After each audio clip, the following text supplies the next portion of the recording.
नमस्कार, आदाब, सत श्री अकाल गाइस। मैं आपका अपना अभिषेक सरोहा एक बार फिर आप सभी का स्वागत करता हूं आपके अपने बैच और आपके अपने प्लेटफॉर्म अभिनंदन बैच में, और आपका अपना खुद का प्लेटफॉर्म रेडियन लर्निंग पर आप सभी का स्वागत करता हूं। जल्दी से जुड़ जाइएगा गाइस और जल्दी से क्लास को लाइक और शेयर कीजिएगा। आज का ये सेशन बहुत शानदार होने वाला है, जिसमें हम लोग आज कंप्लीट आरबीसी को डिस्कस करने वाले हैं गाइस। जल्दी से अपने दोस्तों के पास क्लास को शेयर करेंगे। हरी अप गाइस, जल्दी से गली के हर कोने तक, गली के हर युवा तक, गली के हर घर तक ये क्लास आपकी पहुंचनी चाहिए। आज गाइस जल्दी से शेयर कर दीजिएगा, चप्पे चप्पे तक ये क्लास जानी चाहिए। जल्दी से शेयर करेंगे, जल्दी से, बहुत अच्छे। और एक बार फिर मैं इंट्रोडक्शन करवाता हूं रेडियन प्लेटफॉर्म के एक से एक बड़े सितारे का, और जिसमें सबसे पहले जो सितारे हैं हमारे साथ वो हैं हमारे रोहित सर, जो आपको मेंटर कर रहे हैं, मेरे भाई रीजनिंग के अंदर, रीजनिंग के महायोद्धा। उसके बाद कपिल सर आपको इंग्लिश में मेंटर कर रहे हैं, कपिल सर, जिसमें मैं खुद आप लोगों के साथ जुड़ा हूं, और इन मास्टर का तो कहना ही नहीं है मेरे भाई, इनसे बड़ा जीएस में कोई हो ही नहीं सकता।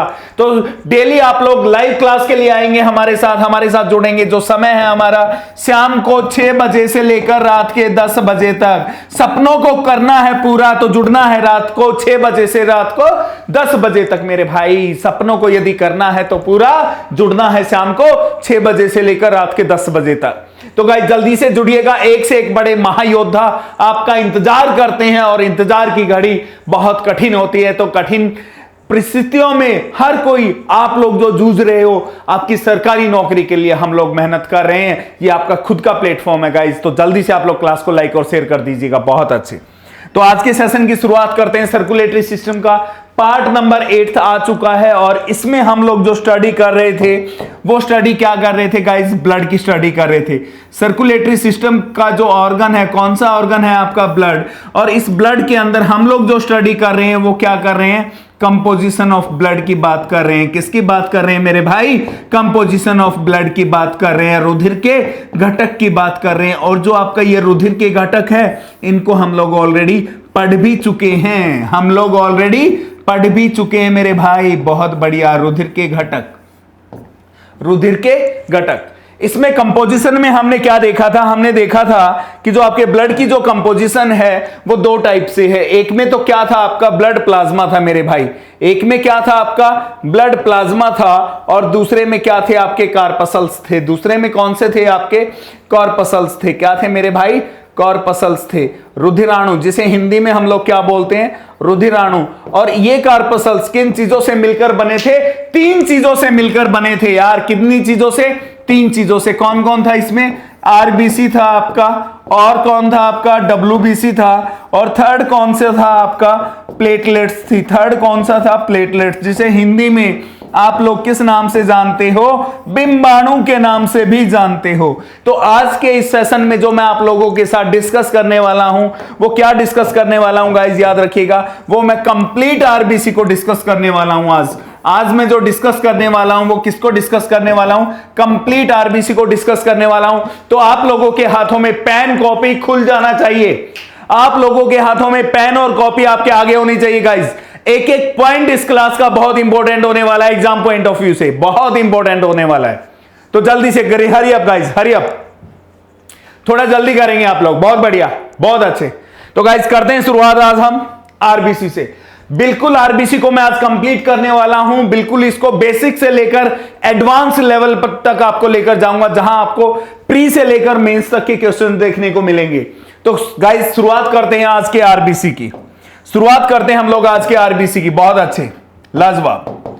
आरबीसी मैं आप लोगों को ऑलरेडी बता चुका हूं, जब भी कोई शॉर्ट फॉर्म होती है तो ऑब्वियसली बात है, ये 100% ट्रुथ है, यूनिवर्सल ट्रुथ है कि उसकी फुल फॉर्म होगी ही होगी। तो आरबीसी की फुल फॉर्म क्या है? मुझे जल्दी से कमेंट्स में चाहिए। आरबीसी की फुल फॉर्म आप लोगों के अनुसार क्या होती है, ये मुझे कमेंट में चाहिए गाइस। जल्दी से। आरबीसी की फुल फॉर्म मैं बता चुका हूं आप लोगों को, और जिस मेरे भाई को आरबीसी की फुल फॉर्म नहीं आती, हाथ जोड़ता हूं मेरे भाई। जिस भी भाई को आरबीसी की फुल फॉर्म नहीं आती उसके लिए मैं हाथ जोड़ता हूं। कुछ और कर लेना यार, एसएससी मत करना। ये बिल्कुल बेसिक है यार, बच्चों वाला है। मैं ऑलरेडी क्लास में बता चुका हूं पहले भी। वो क्या है? रेड ब्लड कॉर्पसल्स है मेरे भाई। क्या है? रेड ब्लड कार्पसल्स यार, रेड ब्लड कार्पसल्स, बच्चों वाला, बिल्कुल बच्चों वाला है ये। हिंदी में हम लोग इसे किस नाम से जानते हैं? हिंदी में हम इसे लाल रुधिर कणिका के नाम से जानते हैं। किस नाम से जानते हैं? लाल रुधिर कणिका के नाम से, लाल रुधिर कणिका के नाम से हम लोग इसे जानते हैं मेरे भाई।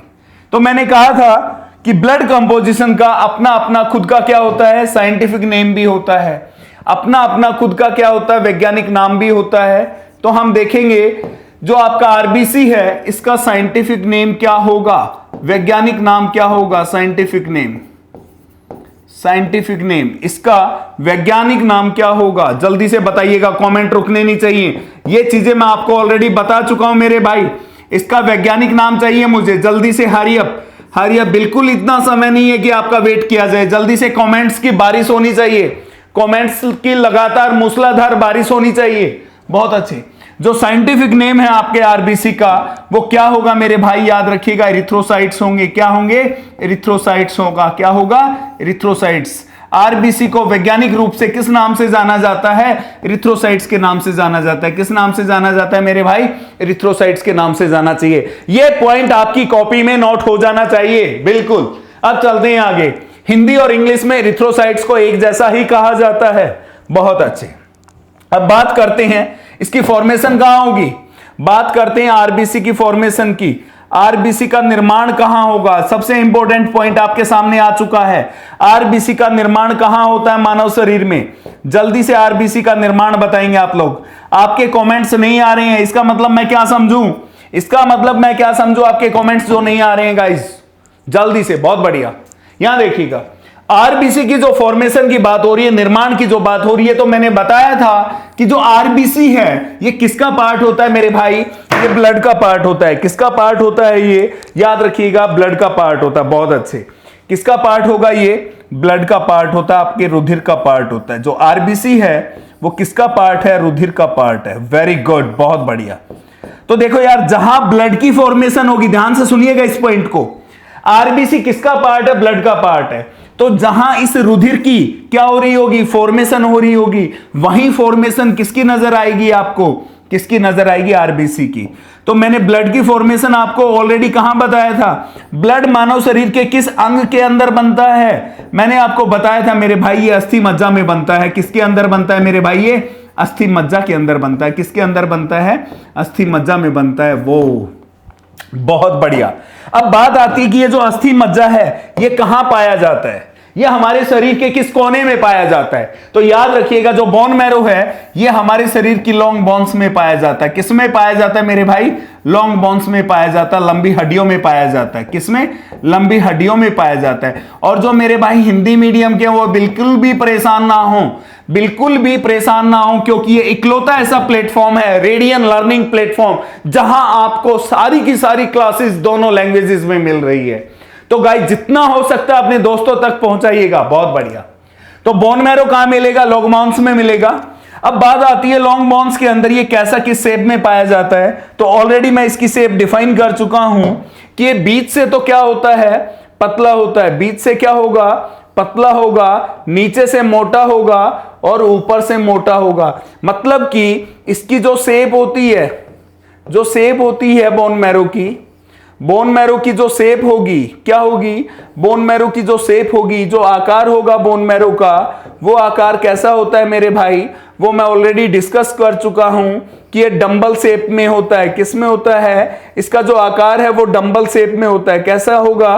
डंबल शेप में होगा। बहुत बढ़िया। किसमें? डंबल शेप में। तो यहां देखिएगा, सबसे इंपॉर्टेंट पॉइंट, सबसे इंपॉर्टेंट पॉइंट, बोन मैरो का जो ये ऊपरी पार्ट होता है, तो इसे हम लोग किस नाम से जानते हैं? अपर बोन मैरो के नाम से। किस नाम से जानते हैं मेरे भाई? अपर बोन मैरो के नाम से जानते हैं। किस नाम से जानते हैं हम लोग? अपर बोन मैरो के नाम से जानते हैं। बोन मैरो के इस निचले भाग को हम लोग किस नाम से जानते हैं मेरे भाई? लोअर बोन मैरो के नाम से जानते हैं। किस नाम से जानेंगे हम लोग? लोअर बोन मैरो के नाम से जानेंगे। अस्थि मज्जा का निचले भाग के नाम से जानेंगे। क्या आप लोगों को यह बात समझ में आ रही है? क्या ये बात समझ में आ रही है आप लोगों को? बहुत अच्छे। तो मैंने उस दिन आपको बताया था कि जो बोन मैरो है इसके अपर पार्ट को, बोन मैरो के अपर पार्ट को हम एक और नाम से भी जानते हैं, और वो नाम क्या होता है? That is known as red bone marrow. वो नाम क्या होता है मेरे भाई? रेड बोन मैरो होता है। क्या होता है? लाल अस्थि मज्जा होता है। बहुत बढ़िया। क्या होता है? रेड बोन मैरो होता है। उसी प्रकार लोअर बोन मैरो को भी हम एक और नाम से जानते हैं। वो नाम क्या होगा मेरे भाई? येलो बोन मैरो होगा। क्या होगा? येलो बोन मैरो होगा। बिल्कुल, बहुत अच्छे। आप लोग नोट करते रहिएगा मेरे भाई, नोट करते रहिएगा आप लोग, बिल्कुल। तो अब बात यहां पर आ गई कि आरबीसी की फॉर्मेशन बोन मैरो के किस पार्ट में होती है। आरबीसी की फॉर्मेशन बोन मैरो के किस पार्ट में होती है? तो याद रखिएगा, आरबीसी यहां पर बनेगा आपका। आरबीसी यहां पर बनेगा। किसके अंदर बनेगा? अपर बोन मैरो में बनेगा। अपर बोन मैरो को किस नाम से जानते हो? लोअर बोन मैरो के नाम से जानते हो। तो याद रखिएगा, आरबीसी बन कहां रहा है? अपर बोन मैरो में, मतलब कि रेड बोन मैरो में बन रहा है। और आरबीसी का जो साइंटिफिक नेम है वो क्या है? इरिथ्रोसाइट्स है। ये पॉइंट क्या नोट कर लिया आप लोगों ने? बहुत बढ़िया। आगे चलते। मुझे एनर्जी चाहिए आप लोगों के अंदर, बिल्कुल बिल्कुल यार, एक शिद्दत चाहिए। यदि शिद्दत आपके अंदर है तो ये समझना कि 79 डेज के अंदर नौकरी भी तुम्हारी है यार। बिल्कुल, बहुत अच्छे, बहुत बढ़िया। चलते हैं आगे। अब बात आती है, जब आपकी बॉडी के अंदर आरबीसी की फॉर्मेशन हुई है तो आरबीसी का लाइफ स्पेन कितना होगा? आरबीसी का लाइफ स्पेन कितना होगा? आरबीसी का जीवन काल कितना होगा? जल्दी से मुझे बता दीजिए। यहां पर बात किसकी हो रही है? जीवन काल की बात हो रही है। और किसके जीवन काल की बात हो रही है? आरबीसी के। तो याद रखिएगा, जब आरबीसी आपका कहां बनता है? बोन मैरो में। कौन से पार्ट में? अपर बोन मैरो में बनता है। तो भैया मेरे बात ध्यान से सुनना, बनने के बाद ये कितने दिन तक आपकी बॉडी में रहता है? 100 से लेकर 120 दिनों तक रहता है। कितने दिनों तक? 100 से लेकर 120 दिनों तक। इसके बाद आफ्टर 100 to 120 डेज क्या होगा? इसकी डेथ हो जाती है। इसकी क्या हो जाती है मेरे भाई? इसकी डेथ हो जाती है। आरबीसी की क्या हो जाएगी? डेथ हो जाएगी। मतलब कि आरबीसी की क्या हो जाएगी? मृत्यु हो जाएगी। तो आरबीसी की जब मृत्यु होगी तो कहां पर होगी मेरे भाई? जहां ये रहता है। ये किसके साथ रहता है मेरे भाई? ये रहता है ब्लड के साथ। किसके साथ रहता है मेरे भाई? रुधिर के साथ। और ये जो रुधिर है, ये रुधिर कहां रहता है मेरे भाई? शरीर के अंदर रहता है। कहां रहता है मेरे भाई? ये इनसाइड द बॉडी। कहां पर रहेगा ये? इनसाइड द बॉडी, शरीर के अंदर रहता है। ब्लड कहां रहता है? शरीर के अंदर रहता है। तो शरीर के अंदर क्या होगी? आरबीसी की डेथ होगी। अब आप कहोगे कि सर शरीर के अंदर तो, अब आप क्या कहोगे कि शरीर के अंदर तो क्या पाए जाते हैं? बहुत सारे ऑर्गन्स पाए जाते हैं। शरीर के अंदर तो बहुत सारे क्या पाए जाते हैं? ऑर्गन्स पाए जाते हैं। क्या पाए जाते हैं मेरे भाई? शरीर के अंदर तो बहुत सारे अंग पाए जाते हैं। तो किसी न किसी अंग के अंदर, किसी न किसी ऑर्गन के अंदर क्या होगी? आरबीसी की डेथ होगी ना। किसी न किसी ऑर्गन के अंदर क्या होगी? आरबीसी की मृत्यु होगी। तो वो ऑर्गन कौन कौन से होते हैं? तो याद रखिएगा मेरे भाई, उस ऑर्गन का नाम क्या होगा? या तो इनकी डेथ किसके अंदर होगी? जाकर लीवर के अंदर होगी, या फिर किसके अंदर होगी? स्प्लीन के अंदर होगी। या तो लीवर में होगी या स्प्लीन में। और लीवर को हम लोग हिंदी में क्या बोलते हैं? यकृत बोलते हैं। और स्प्लीन को हिंदी में हम लोग क्या बोलते हैं मेरे भाई? प्लीहा बोलते हैं। क्या बोलते हैं? प्लीहा बोलते हैं। तो इन दोनों ऑर्गन्स के अंदर ध्यान रखिएगा, इन दोनों ऑर्गन्स में, लीवर या स्प्लीन में जाकर क्या हो रही है? आरबीसी की डेथ हो रही है। तो जहां जिसकी डेथ होती है और अंतिम क्रियाओं के लिए जहां लेकर जाया जाता है उसे क्या कहा जाता है? कब्रिस्तान या फिर शमशान घाट, जो जिसका धर्म है। सपोज करो जब मेरी डेथ होगी तो कभी ना कभी मुझे क्या लेकर जाया जाएगा? अंतिम क्रियाओं के लिए लेकर जाया जाएगा ना, किसी न किसी समय। तो जहां पर मुझे अंतिम क्रियाओं के लिए लेकर जाया जाएगा वो शमशान घाट या कब्रिस्तान होगा। जिसका जो धर्म, उस धर्म के अनुसार उसे या तो शमशान घाट या कब्रिस्तान पहुंचा दिया जाएगा। तो सेम आज क्या हो रही है? आरबीसी की डेथ हो रही है। कितने दिन बाद हो रही है? 100 से 120 दिन के बाद। कहां पर डेथ हो रही है आरबीसी की? जहां ये पाया जाता है। कहां पाया जाता है? ये ब्लड के साथ पाया जाता है। ब्लड कहां पाया जाता है मेरे भाई? शरीर के अंदर पाया जाता है। तो शरीर के अंदर तो क्या पाए जाते हैं? बहुत सारे ऑर्गन्स पाए जाते हैं ना। तो किसी न किसी ऑर्गन के अंदर क्या हो रही होगी? इसकी डेथ हो रही होगी। और उन ऑर्गन्स के नाम आप देख चुके हो, एक का नाम लीवर है तो दूसरे का नाम स्प्लीन है। तो इस वजह से हम लोग इन दोनों ऑर्गन्स को, ध्यान से सुनिएगा, इस वजह से हम इन दोनों ऑर्गन्स को किस नाम से जानते हैं? याद रखिएगा, ग्रेवयार्ड ऑफ आरबीसी के नाम से जानते हैं। किस नाम से जानते हैं? ग्रेवयार्ड ऑफ आरबीसी के नाम से जानते हैं। अक्सर एग्जाम में पूछा जाता है मानव शरीर के कौन से दो ऑर्गन हैं जिनको क्या कहा जाता है? कब्रिस्तान कहा जाता है। आरबीसी का कब्रिस्तान। हिंदी में क्या लिखेंगे? आरबीसी का कब्रिस्तान। मानव शरीर के किस ऑर्गन को कहा जाता है? तो याद रखिएगा, आरबीसी का कब्रिस्तान कौन है? आपका लीवर और कौन? स्प्लीन है। कौन है? लीवर और स्प्लीन है। बहुत बढ़िया। तो अभी तक जो हम चीजें देखें, हमने क्या देखा? हमने देखा कि आरबीसी का जो नाम है साइंटिफिक, वो क्या है? एरिथ्रोसाइट्स। आरबीसी की फॉर्मेशन कहां होगी मेरे भाई? बोन मैरो के अपर पार्ट में होगी। किसमें होगी? अपर पार्ट में। जब ये बनेगा अपर पार्ट में, तो कितने दिनों के लिए बनेगा मेरे भाई? 100 से लेकर 120 दिनों के लिए बनेगा। और बनने के बाद इसकी क्या होगी? कुछ समय बाद डेथ होगी, क्योंकि एक नेचुरल क्या है? प्रोसेस है। जो आया है इस दुनिया में उसे वापस तो जाना ही पड़ेगा। तो जब ये वापस जाएगा तो मेरे भाई इसकी डेथ होगी। तो कहां होगी? जहां ये रहता था। कहां रहता था? ब्लड के साथ। ब्लड कहां रहता था? शरीर के अंदर। कहां रहता था? Inside the body. Inside the body तो बहुत सारे क्या होते हैं? ऑर्गन्स। तो किस ऑर्गन्स में डेथ होगी आपकी? लीवर और स्प्लीन में होगी। ये जो मैं आप लोगों के साथ डिस्कस कर चुका हूं। बहुत अच्छे। यहां तक कोई डाउट? यहां तक कोई डाउट किसी मेरे भाई को? बिल्कुल भी कोई डाउट नहीं होगा। बहुत अच्छे, बहुत अच्छे। अगला पॉइंट, अगला पॉइंट यहां देखिएगा। हमने देखा साइंटिफिक इसे क्या कहते हैं? फॉर्मेशन कहां होगी, कितने दिन तक ये जीवित रहेगा और कहां पर इसकी डेथ होगी। एक बेसिक आइडिया हम ले चुके हैं। अब यहां मैं बहुत प्यार से एक बात पूछूंगा आप लोगों से, बड़े ही प्यार से। आपको कभी ना कभी फीवर होता है या नहीं होता है? आपको कभी ना कभी फीवर, बुखार जिसे बोलते हो मेरे भाई, हिंदी वाले मेरे भाई, जिसे आप क्या कहते हो? बुखार होता है या नहीं होता है? बिल्कुल होता है। जब आपको बुखार होता है तो सबसे पहले क्या करते हो आप लोग? कमेंट में बताओ मुझे। सबसे पहले क्या करोगे जब आपको फीवर होगा? कि सर हम खुद से ही डॉक्टर बन जाएंगे, कि सर हम खुद से ही क्या बन जाएंगे? सेल्फ डॉक्टर बन जाएंगे। सेल्फ डॉक्टर क्यों बन जाते हो? क्योंकि आपको पता है कि आपको क्या लेनी है? मेडिसिन क्रोसिन लेनी है भैया। और क्या लेनी है आपने? डोलो ले लेनी है। और क्या ले लेनी है आपने? पैरासीटामोल ले लेनी है। कुछ ऐसी ऐसी दवाइयां आप खुद से ले लेते हो। पर कई बार तो आप ठीक हो जाते हो ये सारी मेडिसिन लेने से, बट कई बार ठीक नहीं हो पाते। तो होता क्या है? ध्यान से सुनिएगा। जब ये सारी मेडिसिन लेने से कई बार आप ठीक नहीं हो पाते हो, तो आखिरकार आपको अंतिम क्षणों में जब आप डिसीजन लेते हैं कि अब मुझे आराम नहीं हुआ, तो कहां जाना पड़ता है? डॉक्टर के पास। कौन से डॉक्टर के पास जाते हो मेरे भाई? आप उस डॉक्टर के पास जाते हो जो आपके गली के नुक्कड़ पर बैठा है। और गली के नुक्कड़ पर जो डॉक्टर बैठते हैं वो अपना क्या खोलकर बैठते हैं? क्लिनिक खोलकर बैठते हैं। तो उस क्लिनिक वाले डॉक्टर के पास जाते हो। जब आप क्लिनिक वाले डॉक्टर के पास आप लोग पहुंचते हो, तो आप उससे अपने पिछले 2 से 3 दिनों की पूरी कहानी को शेयर करते हो। पिछले 2 से 3 दिनों की पूरी कहानी को शेयर करते हो कि सर मुझे बुखार तब से आ रहा है, मैंने ये खाया, मैंने ये पिया, मैंने ये दवाई खाई। आप पूरा का पूरा ये सारी चीजें डिस्कस करते हो।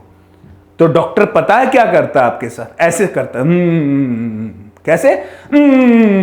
सुनता रहेगा और अपनी गर्दन को हिलाता रहेगा, और साथ ही साथ आपको ऐसे कुछ ना कुछ क्या करेगा? मेडिसिन लिखता रहेगा।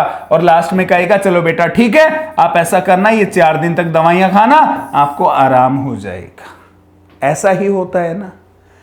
पर कई बार इसमें भी कुछ लोचा हो गया हमारे साथ कि हमने दवाइयां खाई 3 दिन तक। हमने ये दवाइयां खाई कितने दिन तक? 3 दिन तक दवाइयां खाई। 3 दिन दवाई खाने के बाद भी हमें क्या नहीं हुआ? आराम नहीं हुआ भैया, हम ठीक नहीं हुए। तो हम वापस फिर डॉक्टर के पास जाते हैं और इस डॉक्टर से कहते हैं कि डॉक्टर साहब आपकी दवाइयां 3 दिन खाने से भी मुझे आराम नहीं हो रहा है, अब मैं क्या करूं? तो डॉक्टर साहब फिर कहता है कि बेटा घबराओ मत, मैं दवाइयां चेंज करता हूं। फिर आपसे डॉक्टर क्या करता है? ऐसे दवाइयां लिखता है, 1-2 दवाई एक्स्ट्रा लिख देगा और कहेगा कि बेटा चलो मैंने आपकी बार 5 दिन की दवाई दे दी है, अब आप ये खाना, आप निश्चिंत ही क्या हो जाओगे? ठीक हो जाओगे, आप चिंता ना करें। पर इसके साथ साथ जब डॉक्टर ने दोबारा ये 5 दवाइयां लिखी 5 दिन के लिए, तो ये डॉक्टर आपकी तरफ स्माइल करता है। ये डॉक्टर आपकी तरफ क्या करेगा? स्माइल करेगा भैया। क्यों करेगा? ये आपसे कहेगा कि देखो 4 दिन तो वैसे आपने दवाइयां खा ली, पिछले 2-3 दिन से आपको वैसे फीवर चल रहा था, तो लगभग फीवर चलते चलते जो समय हो गया है वो 1 वीक का हो गया। कितना हो गया है? 1 वीक का। सप्ताह भर से आपको बुखार चल रहा है। तो मेरी सलाह मानो, डॉक्टर क्या करेगा? सलाह देगा आपको। क्या कहेगा? मेरी सलाह मानो तो आप एक काम करना कि आप एक ब्लड टेस्ट करवा लो। मेरी सलाह मानो तो आप एक काम करना, क्या? एक ब्लड टेस्ट करवा लो। और वो ब्लड टेस्ट का नाम क्या लिख देता है? सीबीसी। ये करा लो।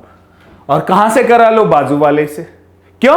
बाजू वाले से डॉक्टर का भी क्या है? कमीशन फिक्स है, तो बाजू वाले का ही नाम लेगा। होता है ना ऐसा। बट हमें तो भैया ठीक होने से मतलब है तो हम जाते हैं बाजू वाले के पास और ब्लड टेस्ट करवा लेते हैं। तो यहां देखो डॉक्टर ने कौन सा ब्लड टेस्ट लिखा आपको? सीबीसी। कौन सा लिखा? सीबीसी। आप में से बहुत सारे मेरे भाइयों ने यह ब्लड टेस्ट कराया होगा, बट इसकी फुल फॉर्म हमें नहीं पता। तो हमें वही चीजें देखनी है कि ये सीबीसी होता क्या है। ये सीबीसी होता क्या है मेरे भाई? तो याद रखना, यहां देखना, डॉक्टर ने आपको क्या लिख कर दिया कि बेटा आप क्या करा लो? एक सीबीसी करवा लो। क्या करवा लो? अपना सीबीसी। अब बात आती है कि सीबीसी की फुल फॉर्म क्या होगी। अब बात आती है सीबीसी की फुल फॉर्म क्या होगी। तो याद रखिएगा, complete blood composition test. CBC की फुल फॉर्म का मतलब क्या है? Complete blood composition test. Complete blood composition test. CBC की फुल फॉर्म क्या है? Complete blood composition test. मतलब कि आप अपने ब्लड की कंपोजिशन का टेस्ट कराइएगा। और हम टॉपिक कौन सा पढ़ रहे हैं बाबा? कौन सा पढ़ रहे हैं टॉपिक? अरे हम तो टॉपिक जो पढ़ रहे हैं जनाब, हम टॉपिक पढ़ रहे हैं ब्लड कंपोजिशन का। कौन सा टॉपिक पढ़ रहे हैं? ब्लड कंपोजिशन का टॉपिक पढ़ रहे हो। मानते हो या नहीं मानते हो? बिल्कुल। तो ब्लड कंपोजिशन में हम लोगों ने क्या क्या पढ़ा, यहां देखना। ब्लड कंपोजिशन में हमने क्या क्या पढ़ा? हम कर चुके हैं कंप्लीट किसको? ब्लड प्लाज्मा को। ध्यान से सुनना, बहुत जबरदस्त बात आएगी निकल कर।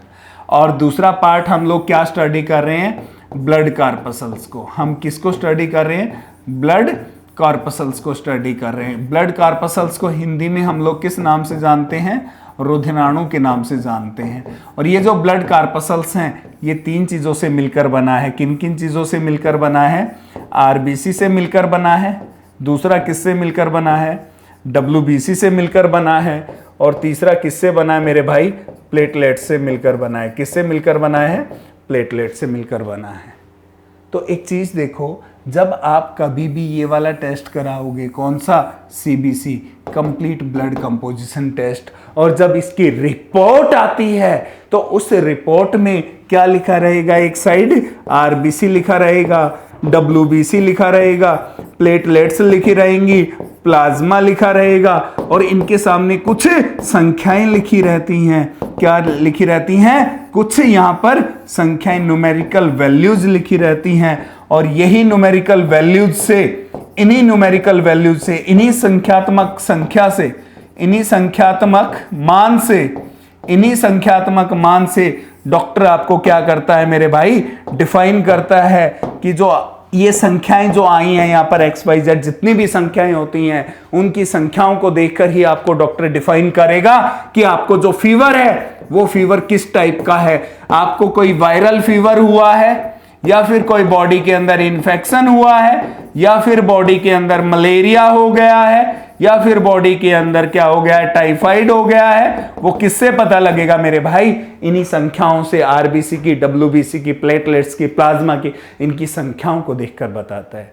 तो आज हम क्या पढ़ रहे हैं? आरबीसी पढ़ रहे हैं ना। तो हम देखेंगे एक नॉर्मल बॉडी के अंदर, एक स्वस्थ मानव शरीर में, जैसे आज मुझे बुखार नहीं है, आप लोगों को भी बुखार नहीं है, तो हम देखेंगे जब हमारा शरीर स्वस्थ रहता है तो आरबीसी की संख्याएं हमारे शरीर में कितनी पाई जाती हैं? आरबीसी की संख्याएं हमारे शरीर में कितनी पाई जाती हैं, जो हम इस ब्लड टेस्ट के द्वारा क्या करते हैं? मेजर करवाते हैं। तो हेडिंग डालेंगे आप लोग काउंट ऑफ आरबीसी। हेडिंग डालेंगे आप लोग काउंट ऑफ आरबीसी। क्या देखने वाले हैं? आरबीसी के हम काउंट्स देखने वाले हैं मेरे भाई। क्या देखने वाले हैं? आरबीसी के काउंट्स देखने वाले हैं। जल्दी से हेडिंग डालिएगा आप लोग, काउंट्स ऑफ आरबीसी। आरबीसी की संख्याएं हिंदी में मैं लिख देता हूं, आरबीसी की संख्याएं।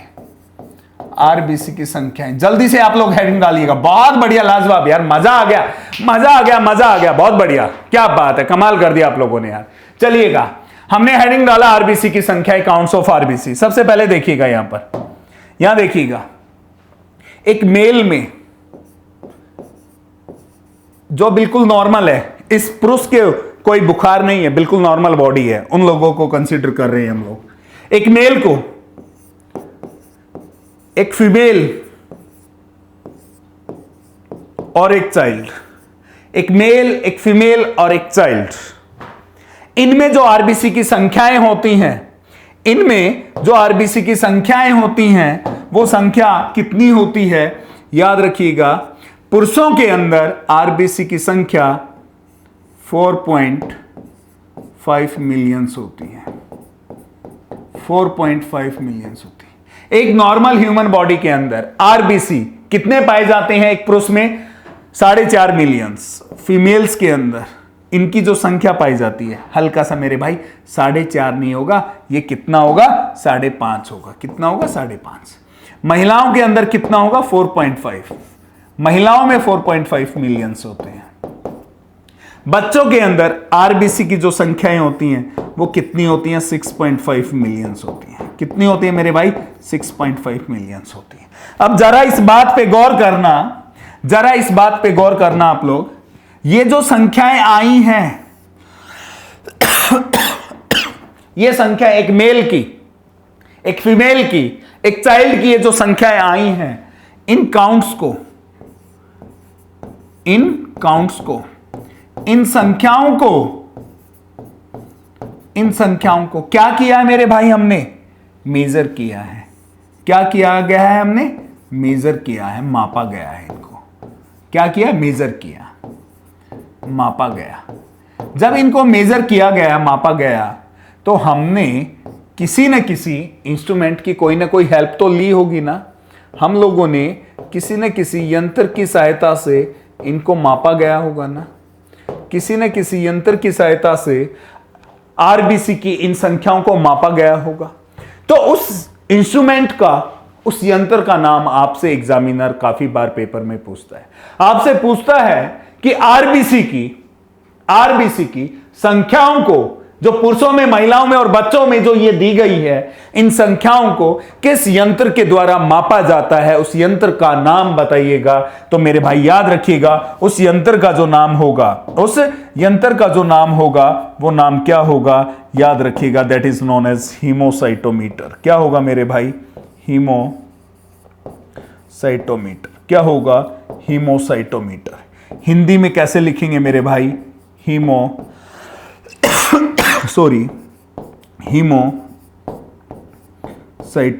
हिंदी में हम लोग कैसे लिखेंगे? हीमोसाइटोमीटर के द्वारा हम क्या कर सकते हैं? इस इंस्ट्रूमेंट के द्वारा माप सकते हैं। क्या मेजर कर सकते हैं मेरे भाई? क्या मेजर कर सकते हैं? संख्याओं को माप सकते हैं। किसकी संख्याओं को माप सकते हैं? किसी पुरुष में, किसी बच्चे में आरबीसी की संख्या कितनी होती है, वो हमें पता लग सकता है। हाँ और ना? समझ में आया या नहीं आया? और ये जो संख्याएं हैं, ये जो संख्याएं हैं, याद रखिएगा, ये संख्याएं एक नॉर्मल ह्यूमन बॉडी की हैं। किसकी है मेरे भाई? नॉर्मल ह्यूमन बॉडी की, स्वस्थ मानव शरीर की। किसकी है मेरे भाई? ये सारी संख्याएं नॉर्मल ह्यूमन बॉडी की हैं, स्वस्थ मानव शरीर की हैं। क्या आपको यहां तक समझ में आ रहा है? मेरे हिसाब से आप लोगों को बिल्कुल समझ में आ रहा है, कोई भी डाउट नहीं होना चाहिए। तो ये तो नॉर्मल की है। जब हमें प्रॉब्लम होती है, बुखार रहता है, तो ये संख्याएं घट भी जाती होंगी और बढ़ भी जाती होंगी। तो याद रखिएगा, जब जब ये संख्याएं आपके शरीर में घटती हैं या ये संख्याएं आपके शरीर में बढ़ती हैं, तो हमें तब तब कोई ना कोई प्रॉब्लम जरूर होती है, कोई ना कोई बीमारी जरूर लगती है। तो देखते हैं आप, जब ये संख्याएं बढ़ जाती हैं, जब ये संख्याएं हमारे शरीर में बढ़ जाएंगी, तो हेडिंग डालिएगा आप लोग, क्या डालेंगे? When count of RBC increases. When counts of RBC increases. When counts of RBC increases. जब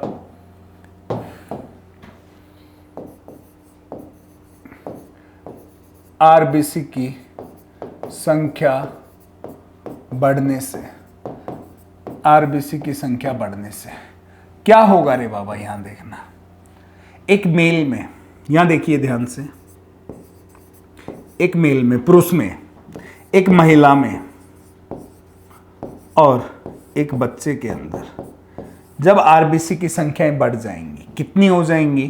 पुरुष के अंदर यदि आरबीसी की संख्या, पुरुष के अंदर यदि आरबीसी की संख्या कितनी हो जाए? 7.5, कितनी हो जाए? 7.5। महिलाओं के अंदर आरबीसी की संख्या कितनी हो जाए? 6.5। बच्चों के अंदर कितनी हो जाए? 8.5 मिलियंस। मतलब कि ये मिलियंस में है मेरे भाई। ये किस में है? मिलियंस में। ध्यान रखना, किस में है मेरे भाई? मिलियंस में। यदि आरबीसी की संख्याएं किसी पुरुष में, किसी बच्चे के अंदर कितनी हो जाए? 7.5 मिलियन या उससे अधिक हो जाए किसी पुरुष में, महिला में 6.5 मिलियंस, मतलब कि इससे ज्यादा भी हो सकती है, बच्चों में 8.5 मिलियंस, इससे ज्यादा भी हो सकती है। यदि इससे ज्यादा भी क्या हो जाती हैं? आरबीसी काउंट्स इंक्रीज हो जाते हैं।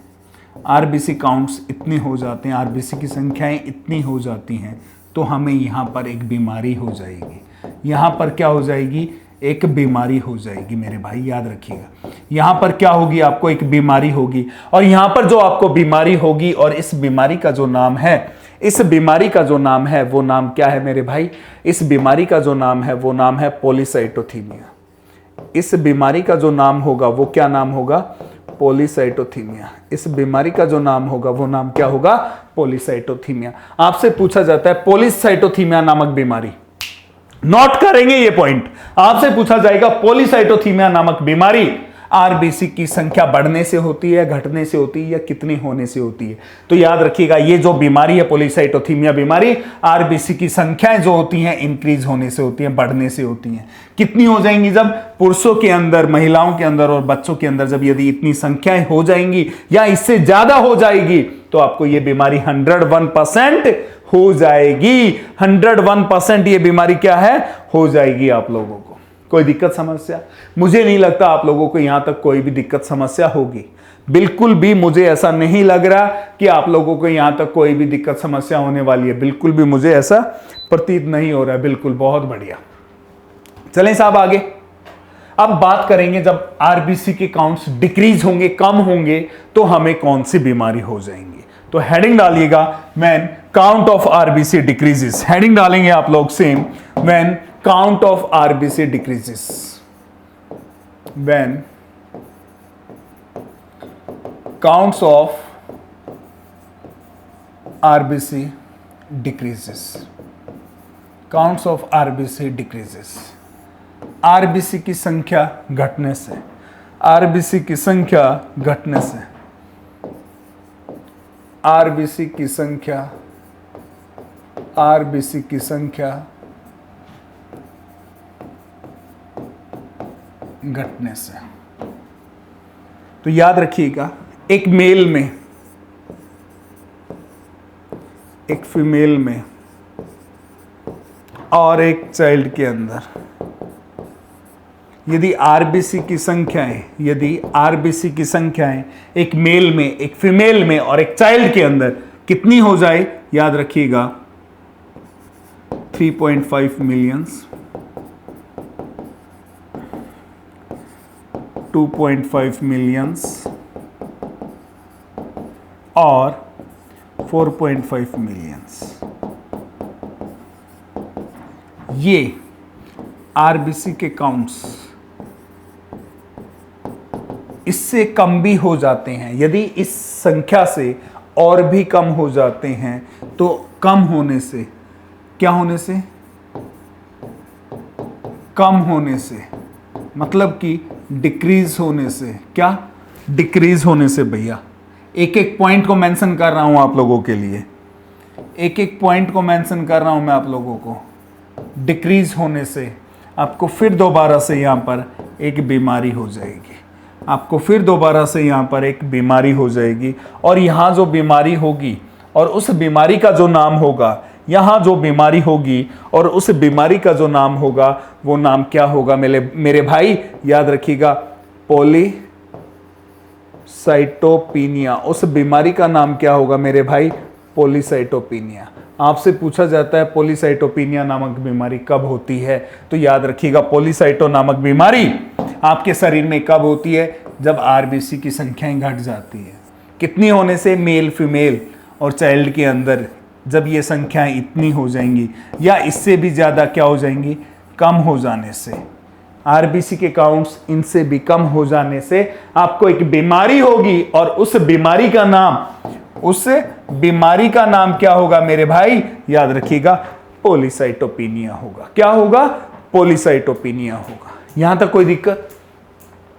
यहां तक कोई दिक्कत मुझे नहीं लगता मेरे किसी भाई को यहां तक कोई भी दिक्कत, समस्या का सामना कर सकता है। बिल्कुल। तो मेरे भाई यहां पर आज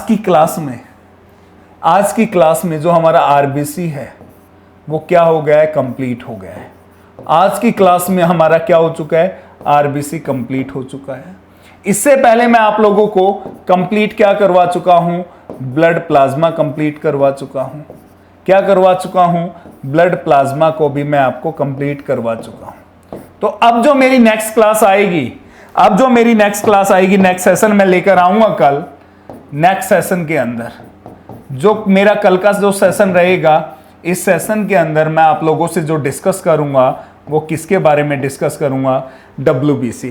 और WBC ज्यादा लंबा चौड़ा नहीं है मेरे भाई, एक ही सेशन की नीड है WBC में। तो कल की जो क्लास रहने वाली है, कल का जो सेशन रहने वाला है, ये भी काफी इंपॉर्टेंट रहने वाला है।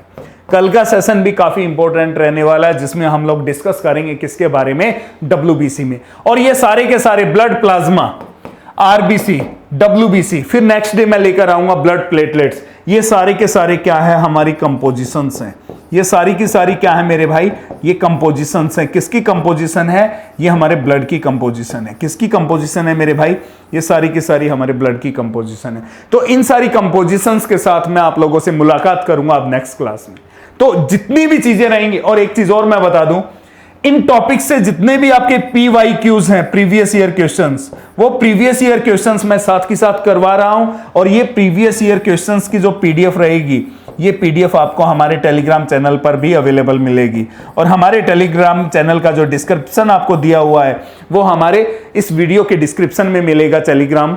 तो वहां जाकर हमारे टेलीग्राम को क्या करें? जल्दी से ग्रुप में ज्वाइन करें हमें, और वहां आप सभी को इनके प्रीवियस ईयर की PYQs की क्या मिलेगी? PDF मिलेगी। और एक सेशन में और लेकर आऊंगा, जिसमें मैं खुद आप लोगों के साथ क्या करने वाला हूं? प्रीवियस ईयर क्वेश्चंस को डिस्कस करने वाला हूं। क्या करने वाला हूं? प्रीवियस ईयर क्वेश्चंस को डिस्कस करने वाला हूं। तो गाइस, समय हो गया आप लोगों से अलविदा लेने का।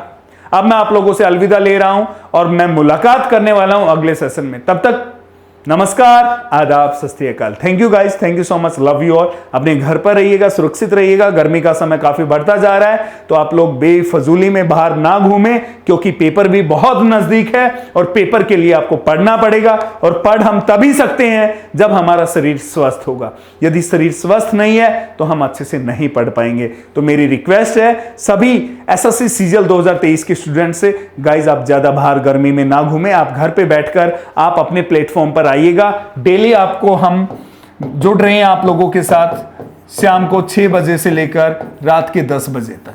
तो इस टाइम पर आप हमसे मुलाकात करेंगे, और हम लोग अपनी चीजों को आगे बढ़ाएंगे, अपने सपनों को साकार करेंगे। तो मिलते हैं कल के सेशन में। तब तक के लिए नमस्कार। जय हिंद मेरे भाइयों, जय Hind. Thank you so much, love you all, thank you.